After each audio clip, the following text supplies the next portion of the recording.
Shivashakti sugar harms distillery ಹೆಚ್ಚಿನ ಪ್ರಮಾಣದಲ್ಲಿ ವಾಡಾವು ಮಾಡುತ್ತಿರುವ ಕಾರಣದಿಂದ ಫ್ಯಾಕ್ಟರಿ ಸುತ್ತಮುತ್ತಲಿನ ಮತ್ತು ಗ್ರಾಮದವರಿಗೆ ತುಂಬ ತೊಂದರೆಯನ್ನು ಉಂಟು ಮಾಡುತ್ತದೆ. ಜನರಿಗೆ ಉಸಿರಾಟದ ತೊಂದರೆ ಮತ್ತು ತಿನ್ನುವ ಆಹಾರದಲ್ಲಿ ಮತ್ತು ಮನೆಯ ಮೇಲೆ, ರೈತರ ಬೆಳೆಯ ಮೇಲೆ ಫ್ಯಾಕ್ಟರಿಯಿಂದ ಹೊರಬರುವ ಹೊಗೆ ಮತ್ತು ಬೂದಿ ಬಂದುಬಿಡ್ತಿದೆ.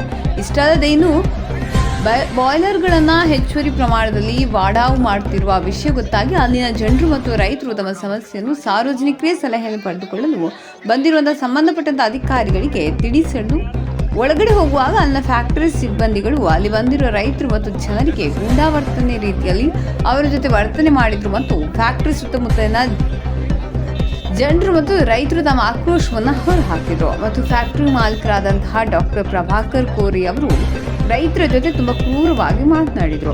ರಾಜ್ಯ ರೈತ ಸಂಘದ ತಾಲೂಕು ಅಧ್ಯಕ್ಷರು ಮಹದೇವ್ ಸವಸುದ್ದಿ ಮತ್ತು ಕರ್ನಾಟಕ ಯುವರಕ್ಷಣಾ ವೇದಿಕೆ ತಾಲೂಕು ಅಧ್ಯಕ್ಷರು ಗಜಾನನ ಮಾಡಿ ಮತ್ತು ಉಪಾಧ್ಯಕ್ಷರಾದಂತಹ ಲೋಕೇಶ್ ಮೇತ್ರಿ ಅವರು ಮತ್ತು ಸಂಘಟನಾ ಕಾರ್ಯದರ್ಶಿಯಾದಂತಹ ರಾಜು ಹೊಸಟ್ಟಿ ಅವರು ರೈತರ ವಿರುದ್ಧ ಧ್ವನಿ ಎತ್ತಿದ್ರು. ಜಿಲ್ಲಾ ವರದಿಗಾರರು ಸಚಿನ್ ಮೇತ್ರಿ. ರಾಜಕಾರಣ ಮಾಡ್ಕೋತ ದುಡ್ಡು ಗಳಿಸಿದಾರು. ಇವ್ರಿಗೆ ಏನಾಗತ್ತಪ್ಪ ಅಂತಂದ್ರೆ ಒಟ್ಟು ಅದೇನೋ ತರಲ್ಲ, ಜಗತ್ತೆಲ್ಲ ನಾನಾ ಆಳ್ಬೇಕು, ಜಗತ್ತೆಲ್ಲ ನಾನಾ ಖರೀದಿ ಮಾಡ್ಬೇಕು ಅಂತ ದುರ್ಬುದ್ಧಿ ಇಟ್ಕೊಂಡ ಈಗ ಸಾಕಷ್ಟು ತೊಂದರೆ ಐತಿ ಅಡ್ರಾವ್ ಜನರಿಗೆ. ಈ ಫ್ಯಾಕ್ಟ್ರಿಯಿಂದ ಬೂದಿ ನೀರು ಇವರು ಕೊಳಚೆ ನೀರು ಬೇರೆ ಕಡೆ ಅದನ್ನು ಶಿಫ್ಟಿಂಗ್ ಮಾಡಿ ರೋಗ ಬರಬಾರ್ದಂಗೆ ನೋಡ್ಕೋಬೇಕಾಗಿರ್ತೈತಿ. ಇವ್ರು ಅದೆಲ್ಲ ಖರ್ಚಾಕೈತಿ ಬಾ ತಿಳ್ಕೊಂಡು ಆ ಬೂದಿನೂ ಇಲ್ಲಿ ಹೊಲಕ್ಕೆ ಹಾರಾಡೋಂಗೆ ಬಿಡೋದು. ಆಮೇಲೆ ಇಲ್ಲಿ ಕೆಮಿಕಲ್ ಮಿಕ್ಸ್ ಆದಂಥ ನೀರನ್ನು ಇಲ್ಲೇ ರೈತರು ಭೂಮಿಯಾಗ ಹಿಂಗುವಂಗೆ ಅಂತ ವ್ಯವಸ್ಥೆ ಮಾಡಿ ಆ ಬೋರ್ ನೀರಿಂದ ಕುಡಿ ನೀರು ಕೊಳಚೆ ನೀರು ಬಂದಂಗೆ ಅಕ್ಕವು, ಬಾವಿ ನೀರೆಲ್ಲ ಸೌಳು ಹೊಡಿತೈತಿ. ಅದು ಕುಡ್ದಂಥ ದನಕರಿಗೆ ನೀರಿಗೆ ದನಕರಿಗೆ ಜಂಪು ಕೂತೈತಿ, ಸಣ್ಣ ಸಣ್ಣ ಮಕ್ಕಳಿಗೆ ರೋಗ ಬರತ್ತವು.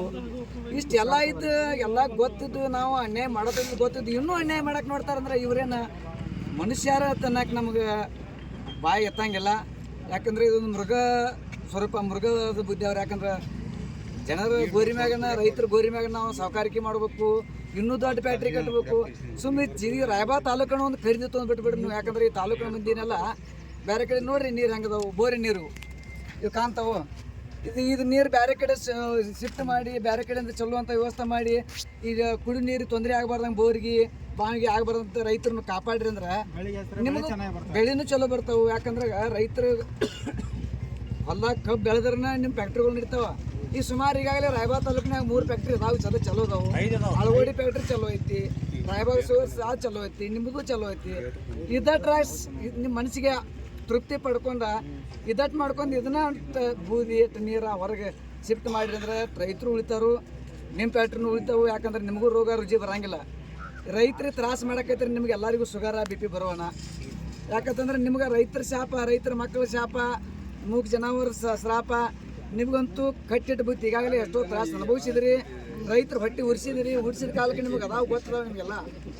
ಆದ್ರೆ ಮನುಷ್ಯಾಗ ಎಷ್ಟು ಗಳಿಸಿದ್ರು, ಯಾಕಂದ್ರೆ ಫ್ಯಾಕ್ಟ್ರಿ ಮಾಲಕರಾಯ್ತು, ಫ್ಯಾಕ್ಟ್ರಿ MD ಆಯ್ತು, ಪರ್ಮಿಷನ್ ಕೊಡುವಂಥ DC ಆಯ್ತು, AC ಸಾಹೇಬ್ರ, ತಹಸೀಲ್ದಾರ್ ಸಾಹೇಬ್ರ ಗಮನ ಇಟ್ಕೋರಿ. ನೀವು ಅತ್ತ ಮನುಷ್ಯರಲ್ಲ, ಎಡ್ರಾವ್ ಜನ ರೈತರು ಅವರು ಮನುಷ್ಯರದಾರು, ಅವ್ರಿಗೂ ಹೆಂಡ್ರ ಮಕ್ಕಳು ಅದಾರು, ಅವ್ರ ಮನ್ಯಾಗ ದನಕರ ಅದಾವು. ಅವ್ರ ಕುತ್ತಿಗೆ ನೀವು ಹಗ್ಗ ಹಾಕಿ ನಾವು ಸಾಹುಕಾರಿಕೆ ಮಾಡ್ಕೋಬೇಕು, ಇನ್ನೂ ದೊಡ್ಡ ಫ್ಯಾಕ್ಟ್ರಿ ಕಟ್ಟಬೇಕು. ನಿಮ್ಮದು ರಾಯಬಾಗ ತಾಲೂಕು ತುಂಬ ಕಟ್ಟುವಟ್ಟು ನಿಮ್ಮ ತಕ್ಕ ಹಾಕಿರ್ಬೋದು. ಆದ್ರೆ ನಮ್ಮ ಬಡವರ ಮಕ್ಕಳ ಜೀವನದ ಬೆಲೆ, ಬಡ ರೈತರ ಜೀವನದ ಬೆಲೆ, ಆ ಹೊಲದಾಗ ಬೆಳೆಯುವಂಥ ಬೆಳೆಗಳ ಜೀವಕ್ಕೆ ಯಾಕಪ್ಪ ಅಂತಂದ್ರೆ ಅವು ಬೆಳೆ ಚಲೋ ಬಂದ್ರೆ ನಮ್ಮ ರೈತರು ಉಳ್ಯಾವ್ರ. ನಿಮ್ಮದೆಲ್ಲ ಕೆಮಿಕಲ್ ಮಿಶ್ರಿತು, ಅದು ನೀರೆಲ್ಲ ಬೋರ ಬಾವಿ ಒಳಗೆ ಹಿಂಗೆ ಆ ಬೆಳೆ ಸರಿಯಾಗಿ ಬರ್ಲಿಕ್ಕಪ್ಪ ಅಂತಂದ್ರೆ ನಮ್ಮ ಕುತ್ತಿಗೆ ಹಗ್ಗ ಹಾಕಿ ನೀವು ಸಾಹುಕಾರಿಕೆ ಆದಂಗೆ ನಿಮ್ಮ ಸಾಹುಕಾರಿಕೆ ಭಾಳ ದಿವಸ ನಡೆದಿಲ್ಲ. ನೀವು ಯಾವ ಅಧಿಕಾರಿ ಇರಲಿ, ಫ್ಯಾಕ್ಟ್ರಿ ಮಾಲಕಿರಲಿ, ನಿಮ್ಮ ಜನ್ಮಕ್ಕೆ ನಾಚಿಕೆ ಬರಬೇಕು. ಈ ನೀರು ನೋಡಿದ್ರೆ ಗೊತ್ತಾಕೈತಿ ನೀವಂತೂ ಎಲ್ಲಿವರೆಗೆ ಬಿಸಿಲಿರ್ತಿ ಅಂತ ಅಂದು ಕುಡ್ತೀರಿ. ಯಾಕಂದ್ರೆ ಒಳಗೆಲ್ಲ ಸಾಹೇಬ್ಗಳು ಬಿಸಿಲೇರಿ ಕುಡಿಯತ್ತೀರಿ. ಈಗ ನೀವು ಕಾರ್ಯಕ್ರಮ ನಡೆಸೋದಾದ್ರೆ ಇಲ್ಲಿ ನೀರು ಕುಡಿದ ಕಾರ್ಯಕ್ರಮ ನಡೆಸ್ರಿ. ಪರ್ಮಿಷನ್ ಇವತ್ತು ಒಂದು ದಿವ್ಸ ಕುಡ್ರಿ. ಅವ್ರ ಜೀವನ ಪರ್ಯಂತ ಆ ನೀರು ಕುಡಿಬೇಕಾದ್ರೆ ಆ ರೈತರಿಗೆ ತ್ರಾಸ ಹಾಕಿರ್ಬೇಕು. ಅಂಥದ್ರೊಳಗೆ ಇಲ್ಲಿ ಇದೆಲ್ಲ ಇದು ನಡೀತಿದ್ರು ಮಾತು ದೊಡ್ಡ ಫ್ಯಾಕ್ಟ್ರಿ ಕಟ್ಟಕೊಂಡಿರುತ್ತಂದ್ರೆ ನಿಮ್ಮಷ್ಟು ಲಜ್ಜಿಗೆಟ್ಟ ಇಷ್ಟಾದ್ರೂ ಮಾತ್ರ ನಾವು ರೈತರ ಪ್ರಶ್ನೆ ಬಂದು ನಮ್ಮ ತ್ರಾಸ ಹೇಳ್ಕೊತೀವಿ. ಎಡ್ರಾವ್ ರೈತರು ಹೊರಗೆ ಬಂದ್ರೆ ಇಲ್ಲಿ ಹೊರಗೆ ನಿಂತರ ಸಾರ್ವಜನಿಕ ಸಭೆ ಅಂತ ಹೇಳ್ತೀರಿ, ಪಂಚಾಯತಿ PDOಗ ಗ್ರಾಮ ಸಭೆ ಮಾಡ್ತಾನು, ಎಲ್ಲ ಸಾರ್ವಜನಿಕ ಕುಂದ ಕೊರತೆ ಕೇಳಾಕಣ ನೀವು ಅಧಿಕಾರಿಗಳು ಇರೋದು. ಅಧಿಕಾರಿಗಳೊಬ್ಬ ಎಲ್ಲೇ ಕೂತು ಫ್ಯಾಕ್ಟ್ರಿ ಮಾಲಕ್ಕೆ ಇದೊಂದು ಪರ್ಮಿಷನ್ ಇಸ್ಕೊಡ್ತು ಬಂದು ಗ್ರಾಮ ಸಭೆ ಒಳಗೆ ಗೇಟ್ ಹಾಕೊಂಡು ಒಳಗೆ ಕೂತ ಹೆಣ್ಮಕ್ಳಿಗೈತೆ ನಿಮ್ಮಂಥ ಕೆಲಸ ಹೆಣ್ಮಕ್ಳು ಮಾಡ್ತಾರೆ. ಅಧಿಕಾರಿಗಳ ಜನ್ಮಕ್ಕೆ ನಾಚಿಕೆ ಬರಬೇಕು. ರೈತರ ಪರಿಸ್ಥಿತಿ ಏನಂತ ಅವರು ಹೇಳಕ್ಕೆ ಬಂದಾರ, ಅವ್ರನ್ನ ಹೊರಗೆ ನಿಲ್ಲಿಸಿದ್ರಿ. ನೀವು ಒಳಗೆ ಕೂತು ತೆಗ್ದು ಬಿಸ್ಲೇರಿ ಕುಡ್ಕೊಂಡ ಮೀಟಿಂಗ್ ಪಾಸ್ ಮಾಡಿ ಹಿಂದಾಗಡೆ ಕಾಟಾಚಾರಕ್ಕೆ ಭೇಟಿ ಇದ್ವಿ, ನಾವು ಸಮಸ್ಯೆ ಬಗೆಹರಿಸ್ತು ಅಂತ ಹೇಳ್ತೀರಿ. ಆದ್ರೆ ಇಲ್ಲಿ ಬಡವರು ಹೆಣ್ಮಕ್ಳಿಗೆ ತ್ರಾಸ, ಗರ್ಭಿಣಿಯರಿಗೆ ತ್ರಾಸ, ಸಣ್ಣ ಸಣ್ಣ ಮಕ್ಕಳಿಗೆ ತ್ರಾಸ, ದನ ಕರಿಗೆ ತ್ರಾಸ. ನಿಮಗೆ ದೊಡ್ಡ ಫ್ಯಾಕ್ಟ್ರಿ ಕಟ್ಟೋದು ಒಂದೇ ಚಿಂತೆ. ಆದರೂ ಭಗವಂತ ನಿಮಗೂ ಒಂದು ಕಾಲಕ್ಕೆ ಗೋರಿ ಕಟ್ತಾನ ಅಂತ ಹೇಳಕ್ಕೆ ನಾನು ಇಷ್ಟಪಡ್ತೀನಿ.